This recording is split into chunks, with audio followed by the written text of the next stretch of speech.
부산 사하구 다대포 해안가. 낡은 15평 아파트 베란다. 창문을 열면 바다가 보입니다. 아침마다 갈매기 소리가 들리고 저녁이면 붉은 노을이 거실을 물들입니다. 김동철 할아버지는 이 창가에 서서 25년을 바다를 바라봤습니다. 마누라 박미숙 할머니는 그 옆에서 빨래를 널며 남편의 뒷모습을 지켜봤습니다. 동철은 부산항하역회사에서 30년을 일했습니다. 새벽 5시면 일어나 항구로 향했고 컨테이너를 나르며 척추를 혹사했습니다.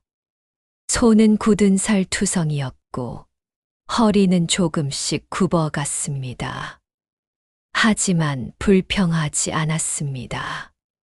가족을 먹여 살려야 했으니까요.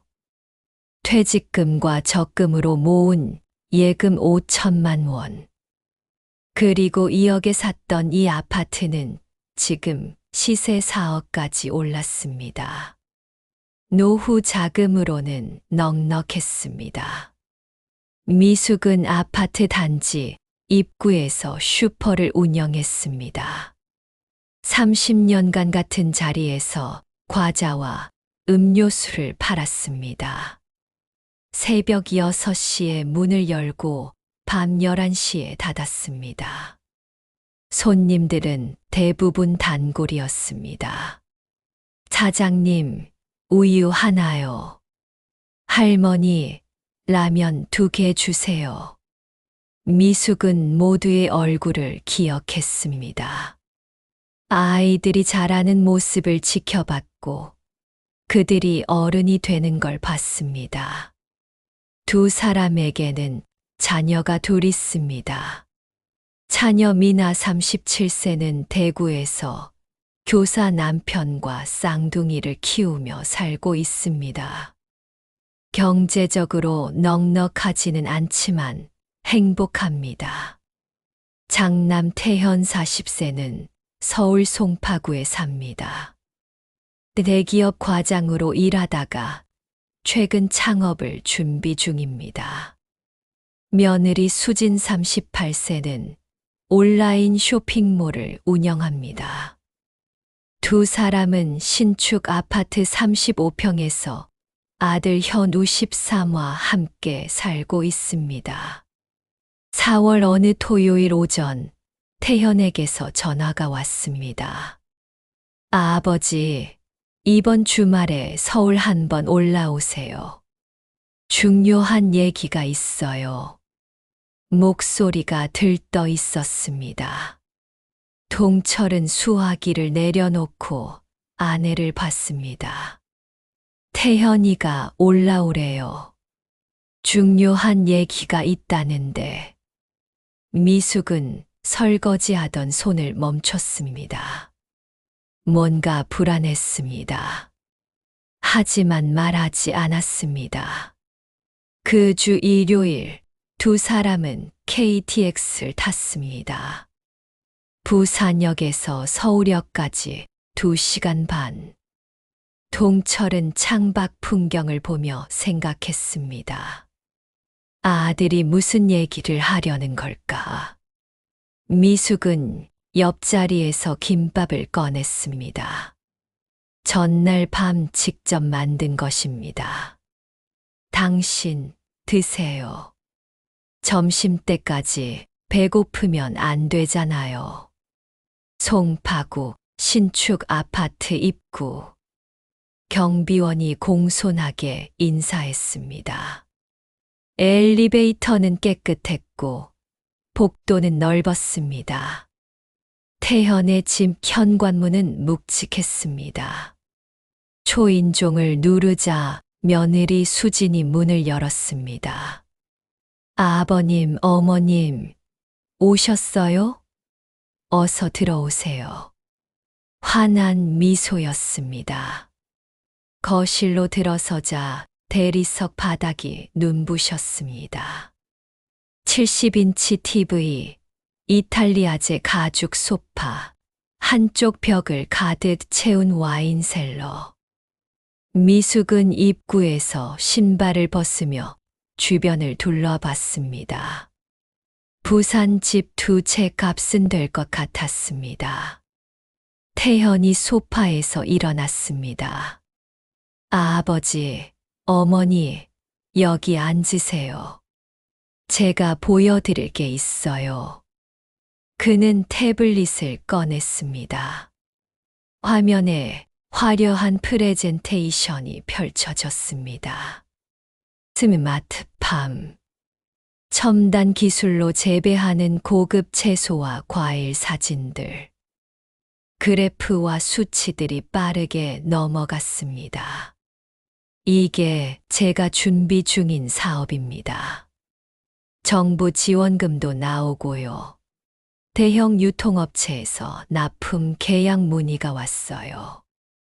투자자들도 관심이 많고요. 동철은 화면을 들여다봤습니다. 이해할 수 없는 용어들이 가득했습니다. 하지만 아들의 자신감 넘치는 목소리는 확실했습니다. 6개월이면 투자금 회수하고 1년이면 원금의 2배는 벌 수 있습니다. 수진이 과일 접시를 들고 나왔습니다. 샤인 머스켓과 한라봉이었습니다. 아버님, 드세요. 다 유기농이에요. 그녀는 시부모 옆에 앉으며 부드럽게 말을 이었습니다. 저희가 이번에 부모님 모시려고요. 1층 방을 완전히 비웠어요. 화장실도 붙어 있고 독립적으로 쓰실 수 있게 했어요. 수지는 스마트폰으로 사진을 보여줬습니다. 깔끔한 벽지, 새 가구, 작은 냉장고까지 갖춰진 방이었습니다. 미숙은 사진을 보며 생각했습니다. 좋아 보이긴 하는데, 하지만 며느리의 눈빛이 마음에 걸렸습니다. 웃음이 눈까지 닿지 않았습니다. 동철이 입을 열었습니다. 태현아, 그래도 사업계획서는 아버지가 봐야 하지 않겠니? 태현은 기다렸다는 듯 두툼한 바인더를 꺼냈습니다. 전문 용어와 그래프, 수익 예측표가 빽빽했습니다. 동철은 천천히 페이지를 넘겼습니다. 이해는 되지 않았지만 정성스럽게 준비한 것만은 확실했습니다. 점심은 강남의 일식집에서 먹었습니다. 오마카세 코스. 초밥이 하나씩 나왔습니다. 태현은 능숙하게 와인을 주문했고 수지는 요리사에게 일본어로 인사했습니다. 미숙은 접시 위 초밥을 보며 계산했습니다. 이 한 끼가 우리 일주일 식비구나. 식사 후 차 안에서 태현이 다시 말했습니다. 아버지, 정말 좋은 기회예요. 놓치고 싶지 않아요. 그리고 부모님도 이제 저희가 모시고 싶어요.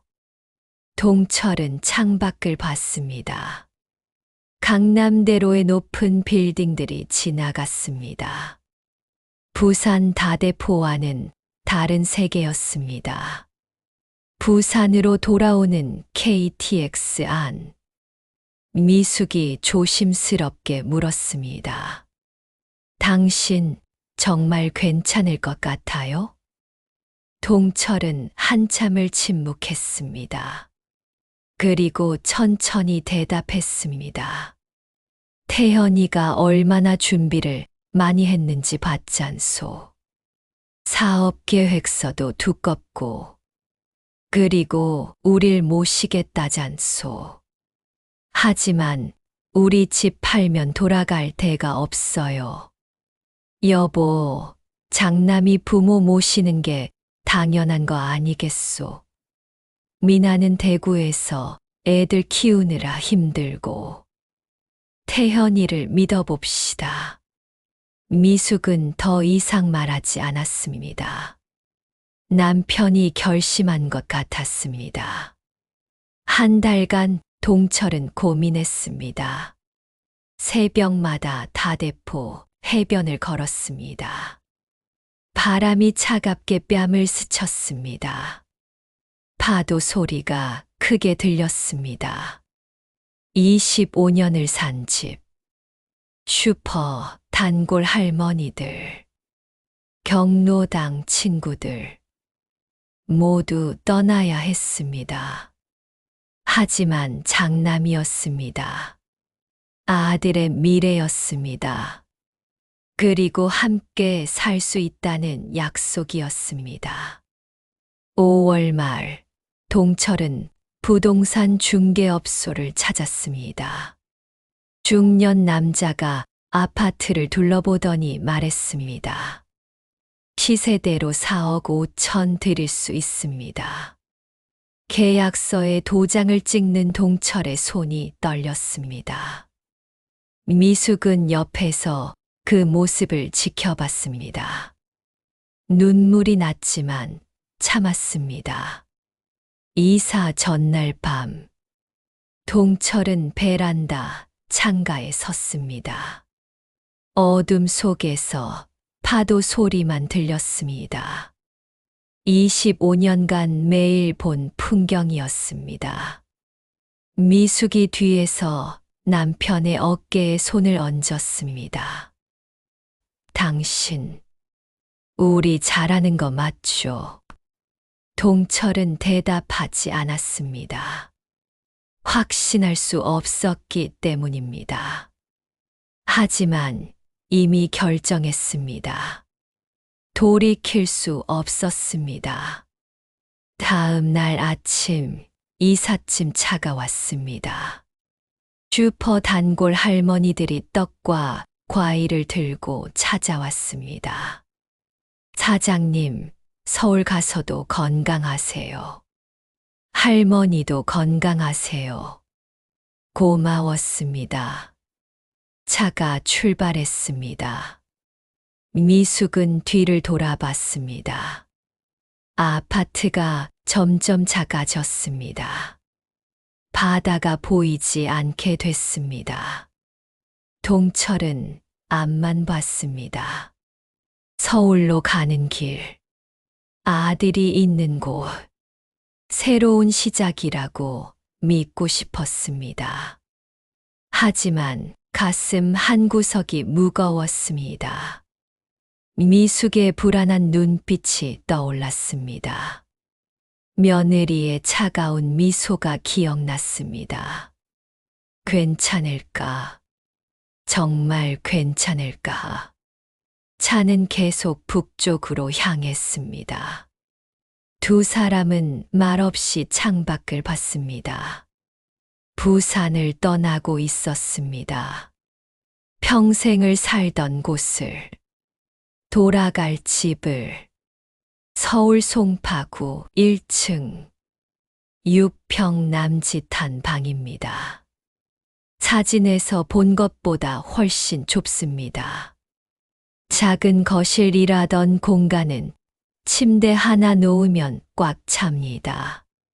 창문은 있지만 반지하처럼 낮아서 사람들의 다리만 보입니다. 독립된 화장실은 있으나 샤워 부스가 좁아 몸을 돌리기 힘듭니다. 태현은 통장에 4억 5천만 원이 입금되자 부모 앞에서 절을 했습니다. 아버지, 어머니 정말 감사합니다. 이 은혜 평생 잊지 않겠습니다. 눈물까지 글썽였습니다. 동철은 아들의 어깨를 두드렸습니다. 아들, 잘해봐라. 아버지가 믿는다. 첫 일주일은 조용했습니다. 수지는 저녁마다 1층으로 음식을 가져다 줬습니다. 된장찌개, 김치볶음밥, 나물 반찬들. 따뜻한 말도 잊지 않았습니다. 어머님, 편하게 쉬세요. 필요한 거 있으면 말씀하시고요. 미숙은 고마웠습니다. 며느리가 생각보다 잘해주는 것 같았습니다. 하지만 2주가 지나자 분위기가 달라졌습니다. 어느 월요일 아침 수진이 1층 문을 두드렸습니다. 어머님, 잠깐 나오세요. 거실에 나가자 수진이 말했습니다. 어머님, 저희가 출근 준비하느라 바쁘잖아요. 아침은 7시까지 준비해 주시면 안 될까요? 미숙은 당황했습니다. 아침을요? 네, 간단하게요. 밥이랑 국, 반찬 몇 가지면 돼요. 제가 쇼핑몰 운영하는데 아침에 주문 확인하느라 정신없어서요. 거절할 수 없었습니다. 같이 사는 집이었습니다. 다음 날부터 미숙은 새벽 5시에 일어났습니다. 부산 슈퍼를 운영할 때도 이렇게 일찍 일어난 적 없었습니다. 밥을 짓고 미역국을 끓이고 김치찌개를 데웠습니다. 7시에 식탁을 차렸습니다. 태현은 식탁에 앉아 휴대폰만 봤습니다. 잘 먹겠습니다. 짧은 인사뿐이었습니다. 수지는 반찬을 집어 먹으며 말했습니다. 어머님, 김치찌개 간이 좀 센데요. 저 짜게 먹으면 붓거든요. 미숙은 고개를 끄덕였습니다. 다음부턴 싱겁게 할게요. 일주일 후 수진이 또 요청했습니다. 어머님, 집안일 좀 도와주세요. 제가 하루 종일 컴퓨터 앞에 앉아야 해서 청소할 시간이 없어요. 집안일이요? 네, 청소하고 설거지하고요. 같이 사는 가족인데 당연한 거 아니에요. 미숙은 거절할 수 없었습니다. 이 집에서 나가면 갈 곳이 없었습니다. 청소, 설거지, 빨래. 미숙의 하루는 가사노동으로 채워졌습니다. 허리가 아팠습니다. 무릎이 시렸습니다. 부산에서는 슈퍼 일이 힘들어도 내 일이었습니다. 하지만 여기서는 남의 집 식모가 된 기분이었습니다. 동철이 아내의 구분 등을 보며 물었습니다. 여보, 내가 며느리한테 얘기해 볼까? 미숙이 고개를 저었습니다. 괜찮아요. 참아야죠. 여기서 나가면 어디로 가요? 6월이 지나고 7월이 왔습니다. 동철은 태현에게 물었습니다.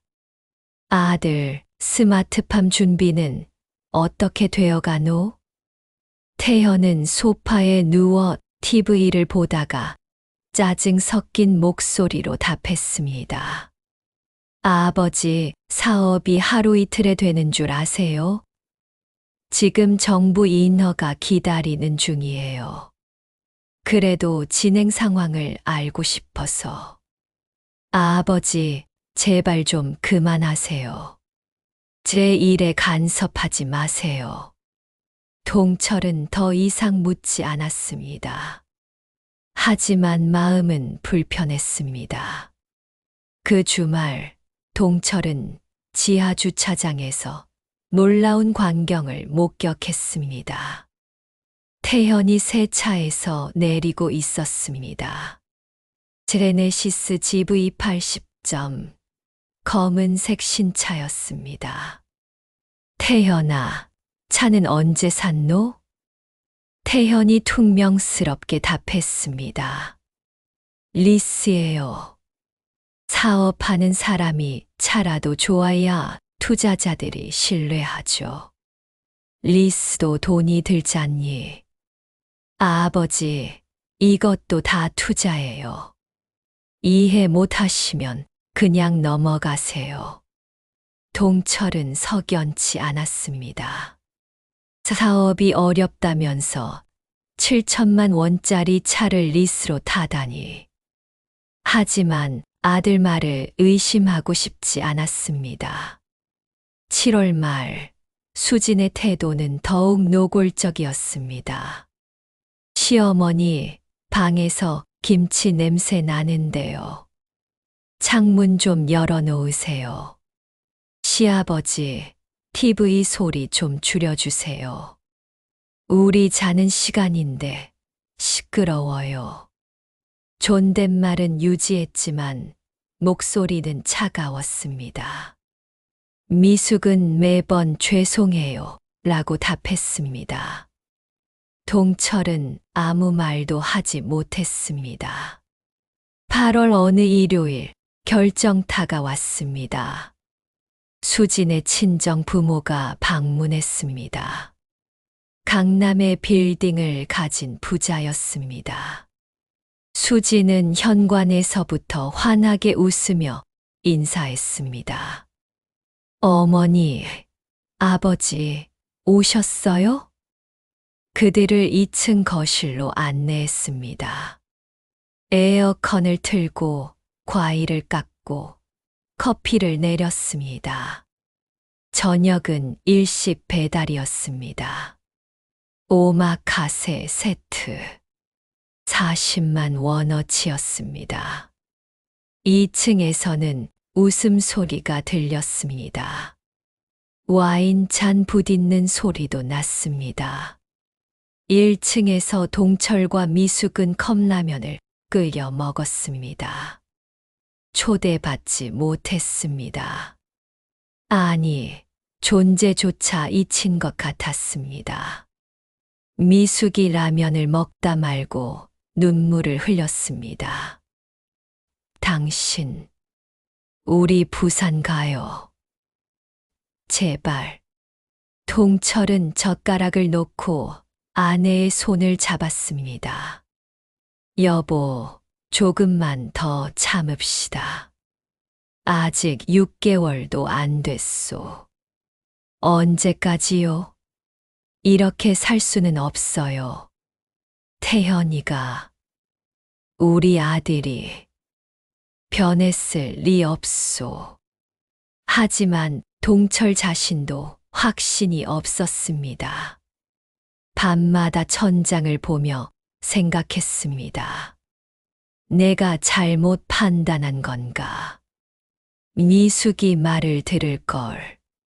손주 현우 13세는 처음엔 조부모를 피했습니다. 학교에서 돌아오면 인사만 하고 2층으로 올라갔습니다. 하지만 어느 날 현우가 1층으로 내려왔습니다. 할아버지, 숙제 좀 도와주세요. 역사 문제인데. 동철은 반가웠습니다. 손주와 함께 앉아 역사책을 펼쳤습니다. 임진왜란 이야기를 해주었습니다. 현우는 진지하게 들었습니다. 할아버지, 재밌어요. 선생님보다 더 잘 가르쳐 주세요. 그날 이후 현우는 가끔 1층으로 내려왔습니다. 하지만 어느 날 현우가 조심스럽게 물었습니다. 할아버지, 우리 아빠가 할아버지 돈 받아서 차 샀어요? 동철은 당황했습니다. 아니다, 현우야. 아빠는 사업하느라 바쁘시니까. 현우는 더 이상 묻지 않았습니다. 하지만 표정이 어두웠습니다. 8월이 끝나갈 무렵 동철은 우연히 태현의 서재 문이 열린 것을 발견했습니다. 평소엔 항상 잠겨 있던 방이었습니다. 들어가 보니 책상 위에 서류들이 펼쳐져 있었습니다. 내부업체 독촉장이었습니다. 1억 원 연체 3개월 차. 최종 통보. 법적 조치 예정. 동철의 손이 떨렸습니다. 다른 서랍을 열었습니다. 명예퇴직 통보서가 있었습니다. 작년 11월 날짜였습니다. 6개월 전부터 태현은 무직이었습니다. 또 다른 서랍에는 증권사 손실 내역서가 있었습니다. 주식으로 1억 2천만 원 손실. 아파트 관리비 체납 고지서도 있었습니다. 300만 원 밀렸습니다. 동철은 서재 바닥에 주저앉았습니다. 머릿속이 하얘졌습니다. 스마트팜은, 투자자는 전부 거짓말이었나? 그날 저녁 동철은 태현을 서재로 불렀습니다. 책상 위에 독촉장들을 펼쳐 놓았습니다. 태현은 문을 열고 들어서다가 얼굴이 하얗게 질렸습니다. 아버지. 이게 뭐고? 동철의 목소리가 떨렸습니다. 분노보다 배신감이 먼저 왔습니다. 스마트팜은 어쩌고, 빚은 왜 있노? 태현은 한참을 침묵했습니다. 그리고 천천히 입을 열었습니다. 아버지, 죄송합니다. 작년에 주식으로 돈을 날렸어요. 회사도 명예퇴직 당했고. 그럼 스마트팜은?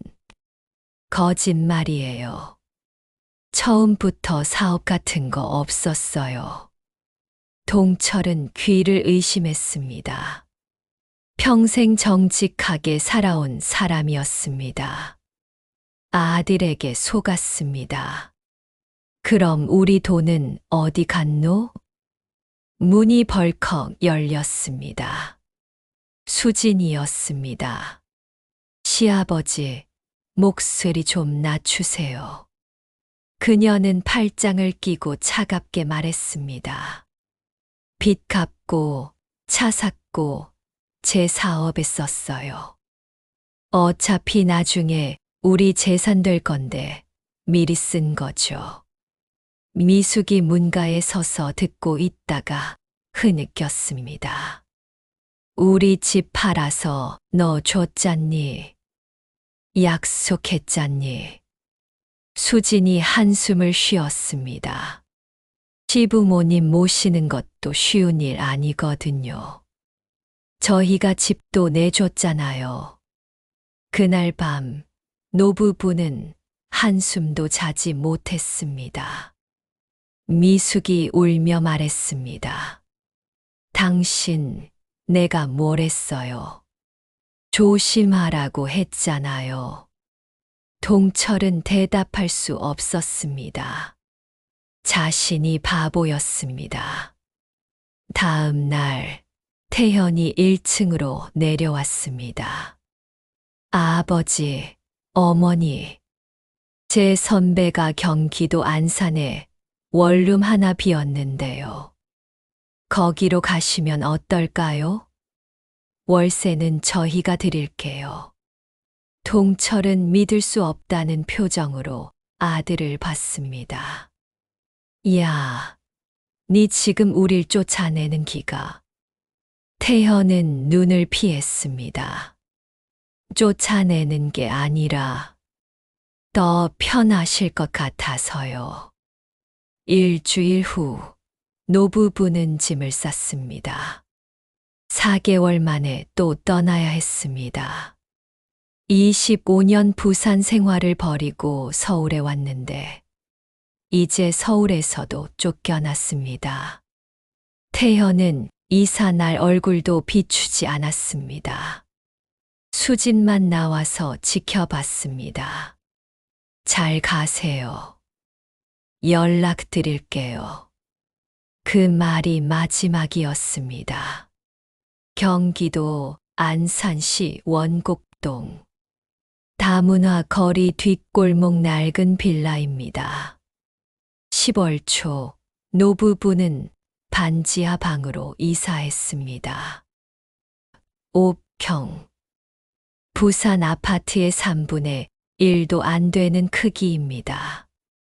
창문은 있지만 반쯤 땅에 묻혀 있어서 햇빛이 거의 들지 않습니다.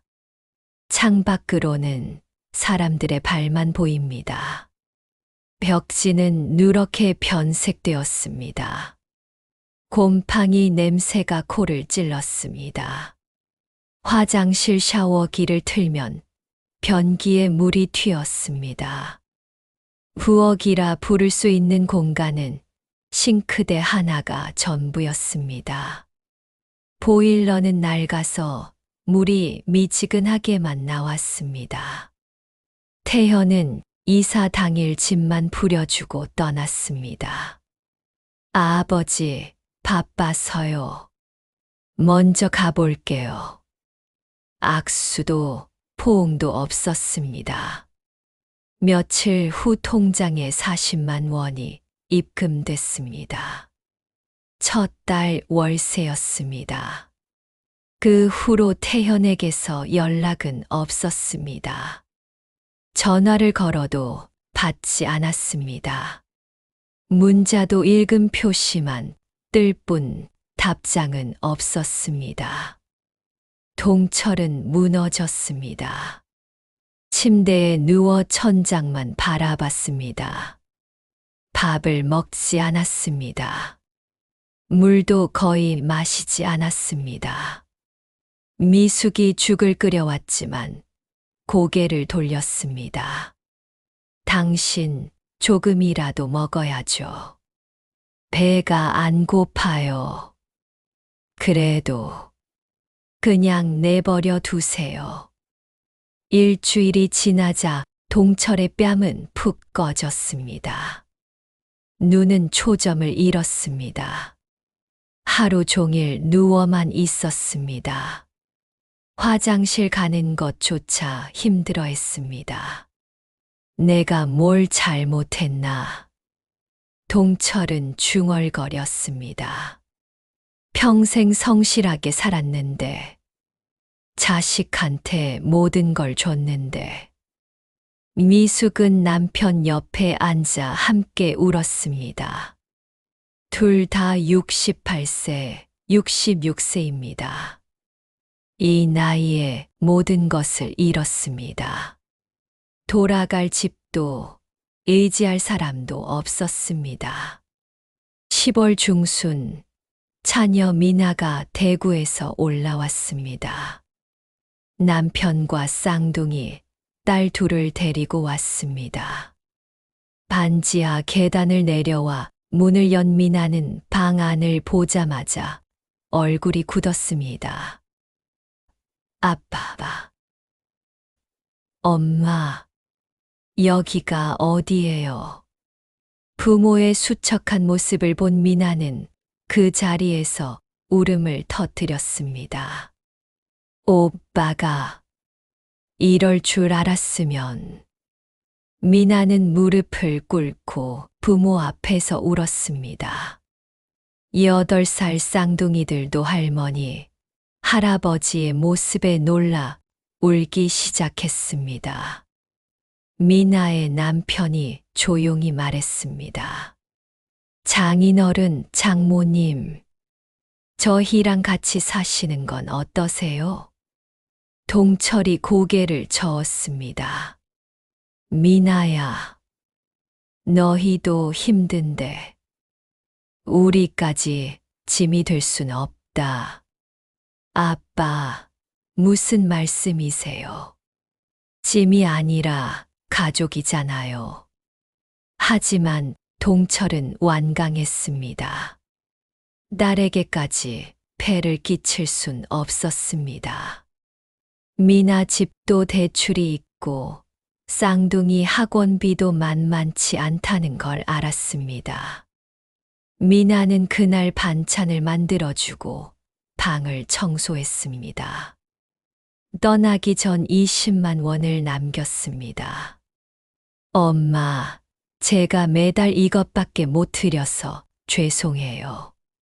미숙이 딸의 손을 잡았습니다. 미나야, 괜찮다. 넌 효녀다. 고맙다. 미나가 떠난 후 동철은 조금씩 정신을 차렸습니다. 이렇게 무너져 있을 순 없다. 하지만 어떻게 일어설까? 68세입니다. 아무 기술도 경력도 없는 노인을 누가 고용할까? 반지하 방 안에서 동철은 구인 광고를 찾아봤습니다. 신문 뒷면에 작은 글씨로 적힌 광고들. 경비원, 미화원, 청소원. 나이 제한은 대부분 65세까지였습니다. 동철은 68세였습니다. 며칠 후 편의점 알바 광고를 보고 찾아갔습니다. 젊은 점장이 나이를 물었습니다. 어르신, 연세가 어떻게 되세요? 68입니다. 점장은 난처한 표정을 지었습니다. 죄송한데요. 저희는 좀 더 젊은 분을 찾고 있어서요. 동철은 고개를 숙였습니다. 제발 한 번만 기회를 주십시오. 열심히 하겠습니다. 어르신, 죄송합니다. 동철은 빈손으로 돌아왔습니다. 미숙도 동네 식당 몇 곳을 찾아갔지만 거절당했습니다. 할머니, 일이 힘들어요. 나이 드신 분은 좀. 똑같은 대답이었습니다. 10월 말 통장 잔액은 30만 원밖에 남지 않았습니다. 다음 달 월세가 걱정이었습니다. 밥은 하루 2끼로 줄였습니다. 반찬은 김치와 계란뿐이었습니다. 미숙은 마트에서 할인 스티커 붙은 식품만 샀습니다. 어느 날 저녁 미숙이 라면을 끓이다 그만 주저앉았습니다. 어지러웠습니다. 며칠간 제대로 먹지 못했기 때문입니다. 동철이 아내를 부축했습니다. 여보, 괜찮소? 괜찮아요. 그냥 좀 어지러워서. 동철은 아내를 침대에 눕혔습니다. 그리고 부엌으로 가서 라면을 끓였습니다. 손이 떨렸습니다. 아내가 쓰러지면 어떡하나? 병원비는 어떻게 마련하나? 그날 밤 동철은 오랜만에 밖으로 나갔습니다. 반지하 계단을 올라가니 찬바람이 불었습니다. 골목길을 걸었습니다. 다문화 거리의 간판들이 깜빡였습니다. 베트남 식당, 중국 마트, 태국 식료품점.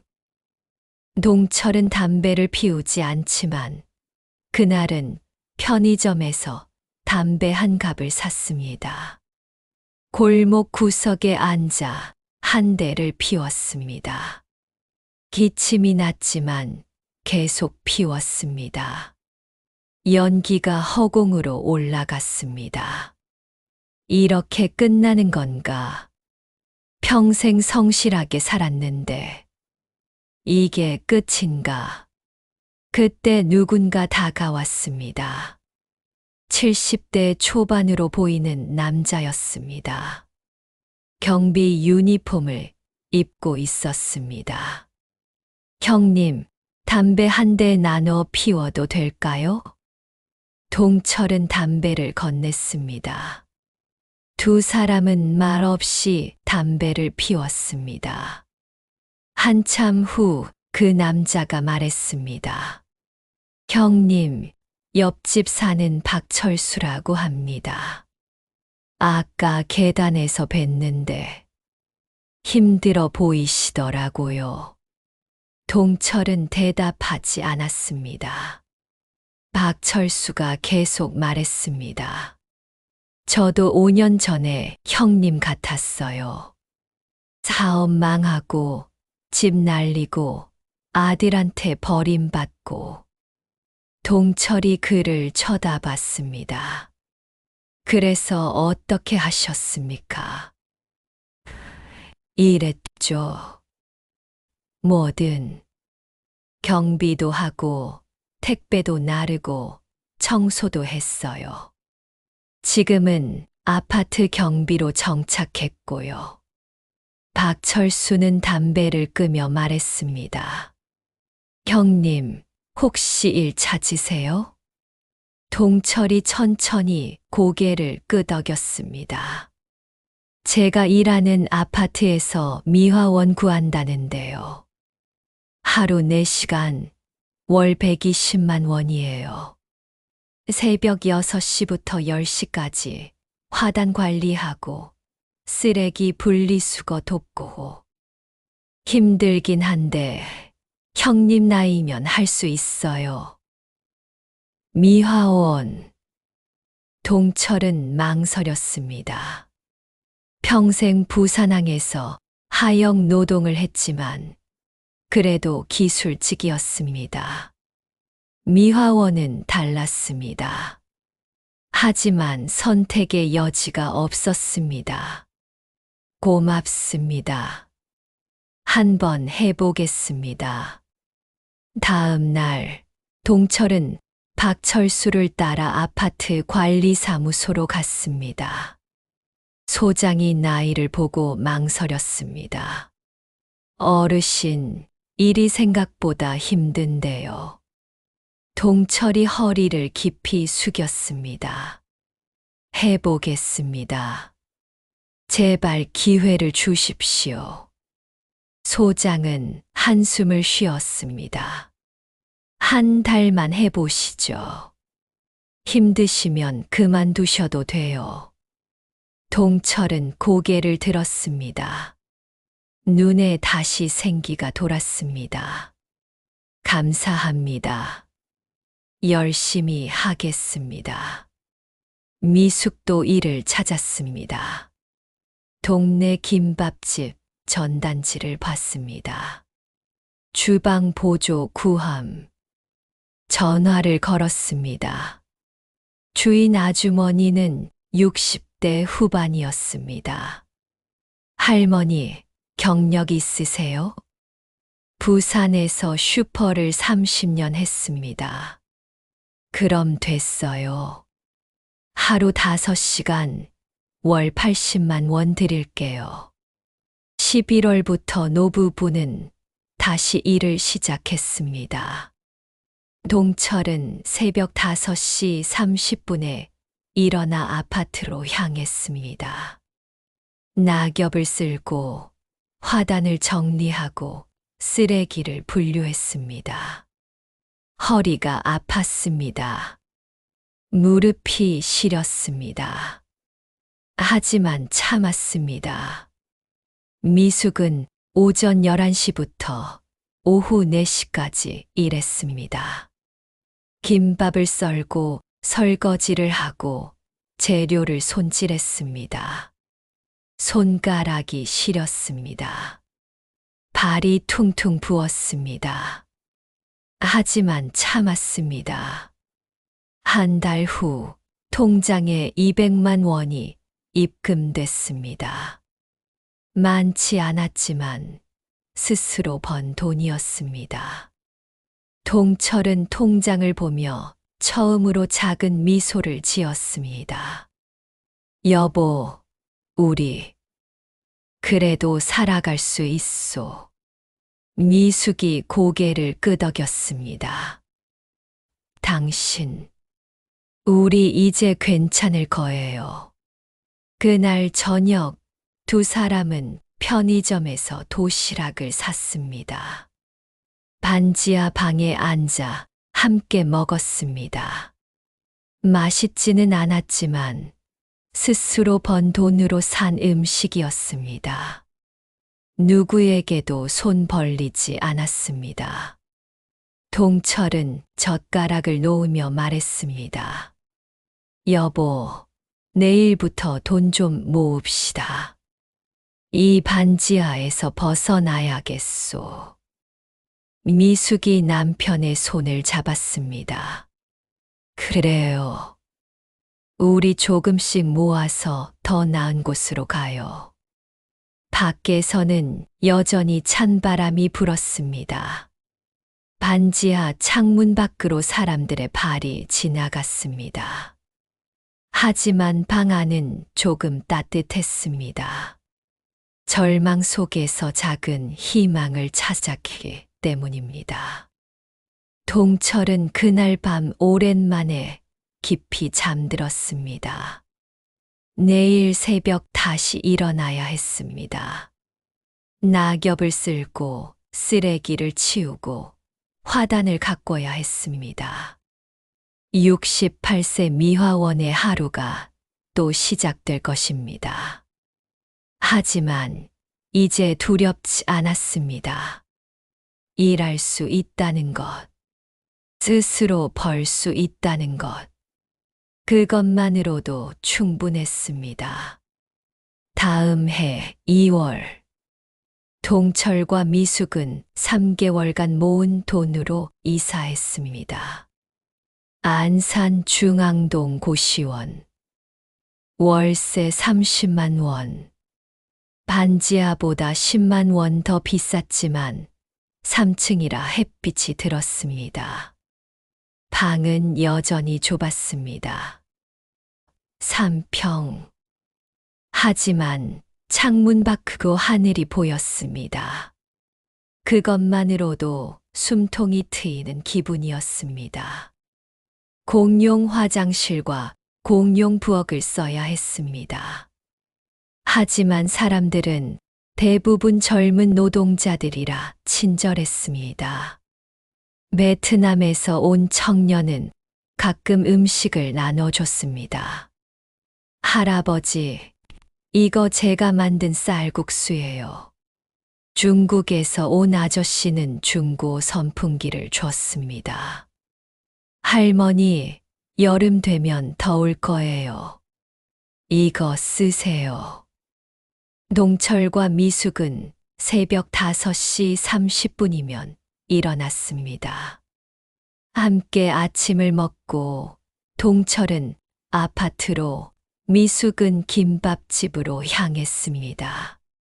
저녁 6시면 고시원 방에서 제외했습니다. 편의점 도시락을 사거나 라면을 끓여 먹었습니다. 부산 다대포에서 먹던 돼지국밥과는 비교할 수 없었습니다. 하지만 함께 있다는 것만으로 위안이 됐습니다. 2월 중순 어느 토요일 오후 누군가 고시원 문을 두드렸습니다. 동철이 문을 열자 13세 소년이 서 있었습니다. 손주 현우였습니다. 할아버지. 현우는 할아버지를 보자마자 울음을 터뜨렸습니다. 동철은 놀라 손주를 안으로 들였습니다. 현우야, 어떻게 여길 찾아왔노? 현우가 휴대폰을 보여줬습니다. 미나 고모한테 주소 받았어요. 몰래 나왔어요. 미숙이 손주의 머리를 쓰다듬었습니다. 애야, 부모는 아노? 몰라요. 제가 오늘 학원 간다고 거짓말했어요. 현우는 가방에서 봉투를 꺼냈습니다. 두툼했습니다. 할아버지, 이거 드리고 싶어서요. 6개월 동안 용돈 모았어요. 30만 원이에요. 동철은 손을 내저었습니다. 현우야, 이건 안 된다. 내가 쓸 돈이다. 하지만 현우는 고집을 부렸습니다. 할아버지, 제가 드리고 싶어요. 소녀는 눈물을 흘리며 말을 이었습니다. 아빠는 맨날 거짓말만 해요. 엄마도 할아버지 욕해요. 저 듣기 싫어요. 동철은 손주를 꼭 안았습니다. 현우야, 넌 착하구나. 현우는 2시간을 함께 있다가 돌아갔습니다. 떠나기 전 약속했습니다. 할아버지, 제가 커서 모실게요. 꼭 모실게요. 동철은 손주의 어깨를 두드렸습니다. 현우야, 넌 내 인생을 살아라. 할아버지는 괜찮다. 손주가 떠난 후 동철은 처음으로 진짜 웃음을 지었습니다. 태현에게 배신당했지만 현우 같은 손주가 있었습니다. 미나 같은 딸이 있었습니다. 3월부터 동철은 일기를 쓰기 시작했습니다. 편의점에서 산 200원짜리 공책에 매일 밤 한 줄씩 적었습니다. 오늘도 몸은 힘들었지만 내 손으로 번 돈으로 저녁을 샀다. 미숙이와 라면을 먹었다. 맛있었다. 현우가 보고 싶다. 착한 애다. 일기를 쓰면서 동철은 치유됐습니다. 분노는 사라졌습니다. 배신감은 무뎌졌습니다. 대신 수용이 왔습니다. 태현은 내 아들이지만 더 이상 기대하지 않겠다. 아파트 관리소장이 동철을 불렀습니다. 동철 씨, 일 정말 잘하시네요. 화단이 예뻐졌어요. 동철은 고개를 숙였습니다. 감사합니다. 다음 달부터 시급 좀 올려드릴게요. 월 130만 원으로요. 동철은 깜짝 놀랐습니다. 정말입니까? 네, 입주민들 평가가 좋아요. 계속 일해주세요. 그날 저녁 동철은 미숙에게 말했습니다. 여보, 월급이 올랐소. 10만 원. 미숙도 웃었습니다. 저도 주인 아주머니가 시간당 100원 올려주셨어요. 우리 잘 되고 있어요. 두 사람은 그날 치킨 한 마리를 시켜 먹었습니다. 오랜만의 사치였습니다. 좁은 고시원 방에서 치킨을 나눠 먹으며 웃었습니다. 4월 어느 일요일, 미나가 다시 방문했습니다. 이번엔 쌍둥이 딸들과 함께였습니다. 8살 아이들은 고시원 방에서 신기해하며 놀았습니다. 할머니, 여기 재미있어요. 미나는 반찬통 5개를 냉장고에 넣으며 말했습니다. 엄마, 일주일 드세요. 제가 새벽에 만들었어요. 저녁은 동네 중국집 짜장면이었습니다. 좁은 방에 5명이 모여 앉아 면을 먹었습니다. 쌍둥이들은 할아버지에게 학교 이야기를 들려줬습니다. 할아버지, 저 이번에 받아쓰기 100점 맞았어요. 동철은 손녀의 머리를 쓰다듬으며 웃었습니다. 우리 손녀 대단하네. 미나가 떠나기 전 조용히 물었습니다. 아빠, 오빠한테 연락 안 오죠? 동철이 고개를 끄덕였습니다. 연락 없다. 그래도 괜찮다. 네가 있잖니. 미나가 눈물을 글썽이며 말했습니다. 아빠, 제가 더 자주 올게요. 동철은 딸의 손을 잡았습니다. 미나야, 너무 무리하지 마라. 네, 가족 챙기는 게 먼저다. 5월이 왔습니다. 동철은 아파트 화단에 개나리를 심었습니다. 노란 꽃이 피었습니다. 입주민 할머니가 말했습니다. 기사님, 꽃이 참 예쁘네요. 동철은 흙을 만지며 대답했습니다. 고맙습니다. 미숙은 김밥집 주인 아주머니와 친해졌습니다. 점심시간이 끝나면 둘이 앉아 커피를 마셨습니다. 할머니, 우리 딸이 대구에 사는데요. 손주 보러 이틀만 다녀와야 해요. 가게 맡아주실 수 있어요? 그럼요. 제가 할 수 있어요. 미숙은 이틀간 혼자 가게를 운영했습니다. 어렵지 않았습니다.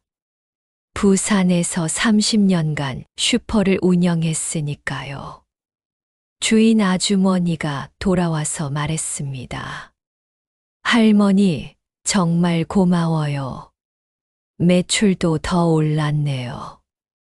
6월 어느 저녁 고시원 옥상에서 동철과 미숙은 석양을 바라봤습니다. 안산 도심의 낮은 건물들 사이로 붉은 해가 졌습니다.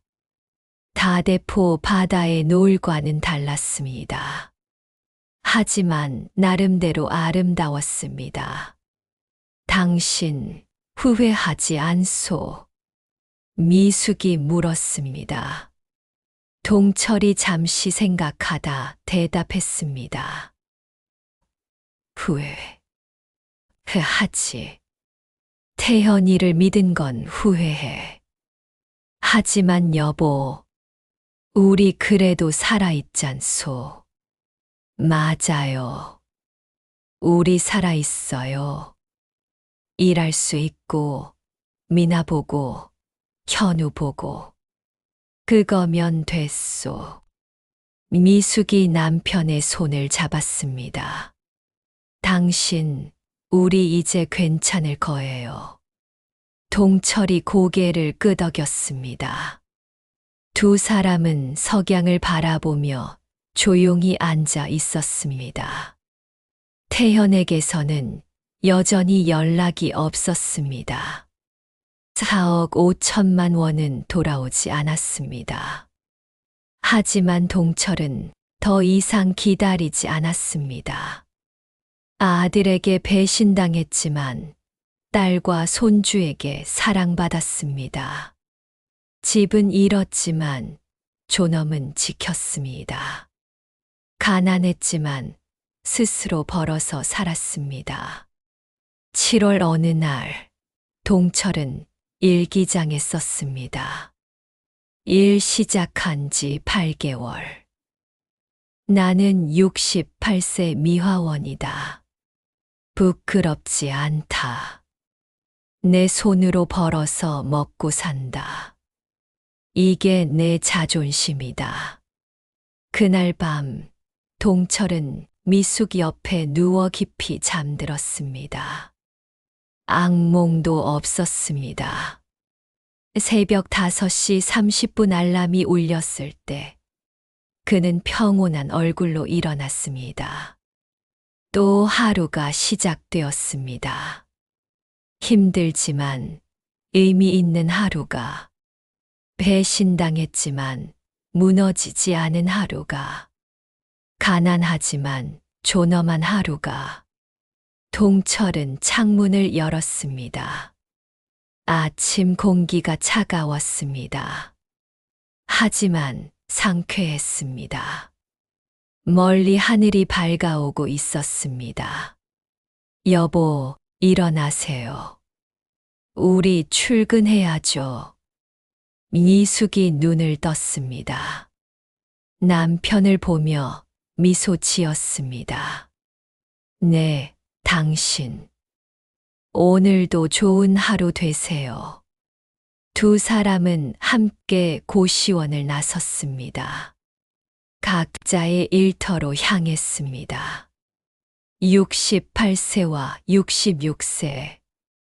늙었지만 멈추지 않았습니다. 쓰러졌지만 다시 일어났습니다. 그것으로 충분했습니다. 1년이 지났습니다. 동철과 미숙은 여전히 고시원에 살고 있습니다. 방은 여전히 3평이고 화장실은 여전히 공용입니다. 하지만 두 사람은 이제 이곳을 집이라고 부릅니다. 돌아올 곳이 있다는 것. 그것만으로도 감사했습니다. 동철은 매일 새벽 5시 30분에 일어납니다. 아파트 화단은 이제 단지에서 가장 아름답습니다. 봄에는 개나리와 진달래가 피고, 여름에는 백일홍이 피고, 가을에는 국화가 핍니다. 입주민들이 지나가며 인사합니다. 기사님, 오늘도 수고하세요. 감사합니다. 좋은 하루 되세요. 관리소장은 작년 말 동철에게 말했습니다. 동철 씨, 정규직으로 전환하실래요? 4대 보험 다 들어드릴게요. 동철은 고개를 숙여 인사했습니다. 정말 감사합니다. 이제 월급은 150만 원입니다. 미숙도 김밥집에서 월 90만 원을 법니다. 두 사람 합쳐 240만 원. 넉넉하지는 않지만 살아갈 수 있습니다. 통장에는 조금씩 돈이 모입니다. 작년 2월부터 매달 50만 원씩 저축했습니다. 1년 동안 600만 원이 모였습니다. 동철은 통장을 볼 때마다 뿌듯합니다. 누구에게도 빌리지 않고 모은 돈입니다. 3월 어느 토요일, 미나가 전화를 걸어왔습니다. 아빠, 다음 주에 갈게요. 애들이 할아버지 보고 싶대요. 그래, 조심히 와라. 다음 주 일요일, 미나 가족이 왔습니다. 쌍둥이들은 이제 9살입니다. 키가 많이 컸습니다. 할머니를 보자마자 달려와 안겼습니다. 할머니, 미나는 짐을 풀며 말했습니다. 엄마, 아빠, 제가 이번에 프로젝트 하나 따냈어요. 수익이 좀 생겼는데요. 이거 받으세요. 봉투를 내밀었습니다. 동철이 손을 내저었습니다. 미나야, 우리 괜찮다. 내가 쓰렴. 아빠, 받으세요. 제가 드리고 싶어요. 동철은 봉투를 받았습니다. 50만 원이 들어 있었습니다. 눈시울이 뜨거워졌습니다. 미나야, 고맙다. 아빠, 제가 더 고마워요. 저한테 이렇게 잘해 주셨어. 그날 저녁 5명은 근처 고깃집에 갔습니다. 미나의 남편이 삼겹살을 구웠습니다. 쌍둥이들은 할아버지에게 학교 이야기를 들려줬습니다. 할아버지, 저희 이번에 합창대회 나가요. 그래, 우리 손녀들 대단하네. 식사 후 고시원으로 돌아왔습니다. 좁은 방이지만 5명이 둘러앉았습니다. 미나가 조심스럽게 물었습니다. 아빠, 오빠한테는 아직도 연락 없어요? 동철이 고개를 끄덕였습니다. 없다. 그래도 괜찮다. 아빠, 속상하시죠? 동철은 잠시 침묵했습니다. 그리고 천천히 말했습니다. 처음엔 정말 화났다. 배신감에 미칠 것 같았지. 하지만 이제는 그냥 받아들였다. 받아들이셨다고요? 그래. 태현이는 태현이 인생을 사는 거다. 나는 내 인생을 살고, 니는 내 인생을 살고. 미나가 눈물을 글썽였습니다. 아빠, 미나야, 울지 마라. 아버지는 괜찮다. 네가 있고 현우도 가끔 오고 손녀들도 있잖니. 그거면 충분하다. 미숙이 남편의 손을 잡았습니다. 미나는 눈물을 닦으며 말했습니다. 아빠, 저 더 자주 올게요. 매달 올게요. 동철은 딸의 머리를 쓰다듬었습니다. 미나야, 내 가족 잘 챙겨라. 그게 제일 중요하다. 5월 어느 날, 현우가 다시 찾아왔습니다. 이제 14살입니다. 키가 할아버지만큼 컸습니다. 할아버지, 할머니, 현우는 가방에서 편지 봉투를 꺼냈습니다.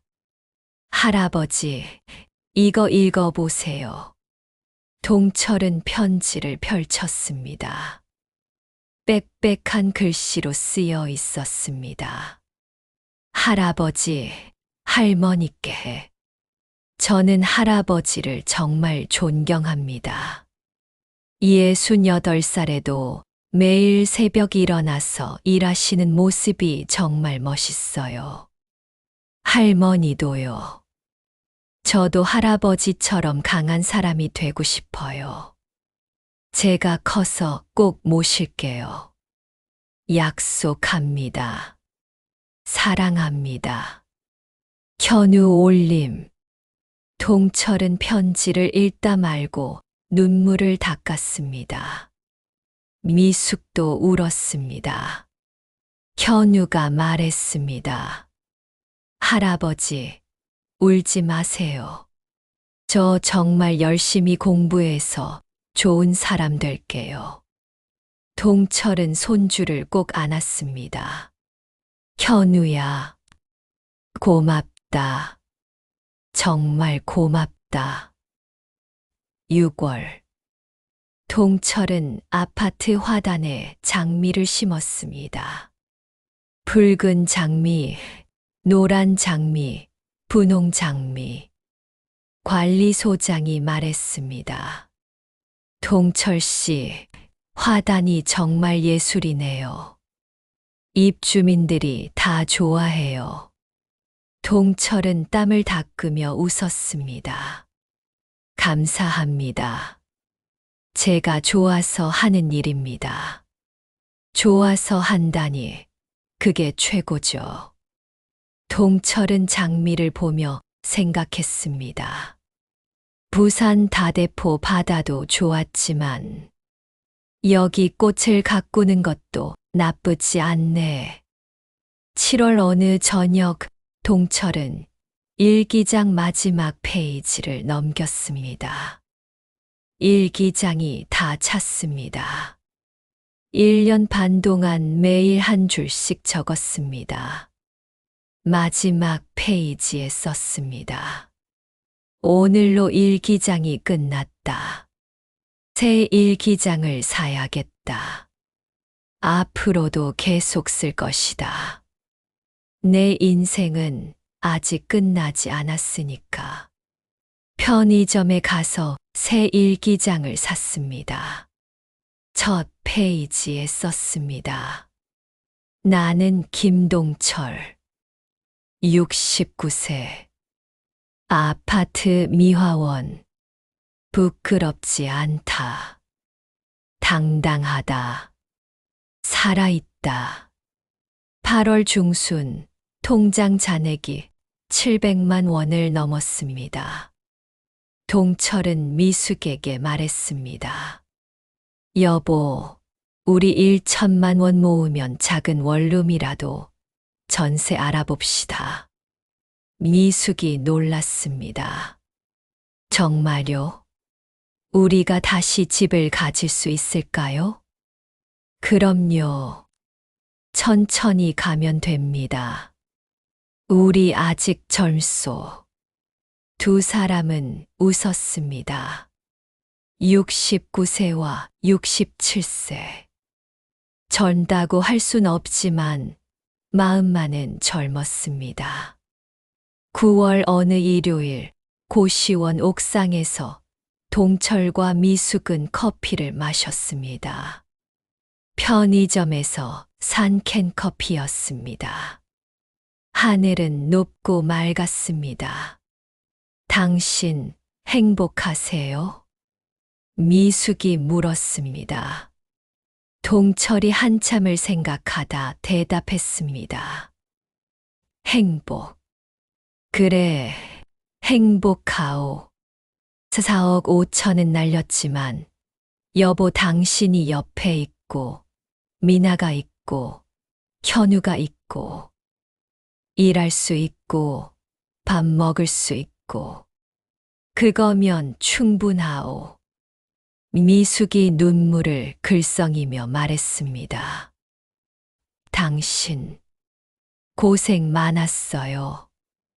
여보도 고생했소. 우리 함께 잘 버텼소. 두 사람은 손을 잡고 하늘을 바라봤습니다. 태현에게서는 여전히 연락이 없었습니다. 수송파 아파트로 돌아갈 수도 없었습니다. 부산 다대포 바다도 이제 남의 것이었습니다. 하지만 괜찮았습니다. 여기 안산에서 새로운 삶을 만들고 있었습니다. 작은 고시원 방이지만 집이었습니다. 미화원과 김밥집 보조지만 일이었습니다. 많지 않지만 월급이었습니다. 무엇보다 서로가 있었습니다. 40년을 함께 산 부부. 배신당하고 쓰러졌지만 다시 일어났습니다. 함께였기에 가능했습니다.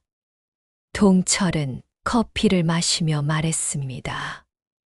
여보, 우리 앞으로도 잘 살아봅시다. 그래요. 당신, 우리 끝까지 함께 가요. 해가 지고 있었습니다. 안산 도심의 낮은 건물들이 붉게 물들었습니다. 아름다웠습니다. 다대포 노을과는 다르지만 그만큼 아름다웠습니다. 동철은 미숙의 어깨에 손을 올렸습니다. 두 사람은 말없이 석양을 바라봤습니다. 내일 또 새벽이 오면 일어날 것입니다. 일터로 갈 것입니다. 땀 흘릴 것입니다. 그리고 저녁이 오면 이렇게 함께 앉아 있을 것입니다. 그것으로 충분했습니다. 집은 작아도 돈은 적어도 배신당했어도 살아있고 함께 있고 일할 수 있다면 그것이 바로 존엄이었습니다. 멀리서 갈매기 소리가 들렸습니다. 아니, 착각이었습니다. 안산엔 바다가 없었습니다. 하지만 동철은 분명히 들었습니다. 부산 다대포의 갈매기 소리를. 그는 미소 지었습니다. 과거는 과거로 보내고 현재를 살고 미래를 기다리기로 했습니다. 69세 미화원에 67세 김밥집 보조에 배신당했지만 무너지지 않은 두 사람의 미래를. 하늘의 별이 하나둘 떠올랐습니다. 밤이 왔습니다. 내일 또 아침이 올 것입니다. 동철과 미숙은 손을 잡고 옥상을 내려왔습니다. 3층 고시원 방으로 돌아왔습니다. 작지만 따뜻한 그들의 집으로 문을 닫았습니다. 하루가 끝났습니다. 내일이 기다리고 있었습니다.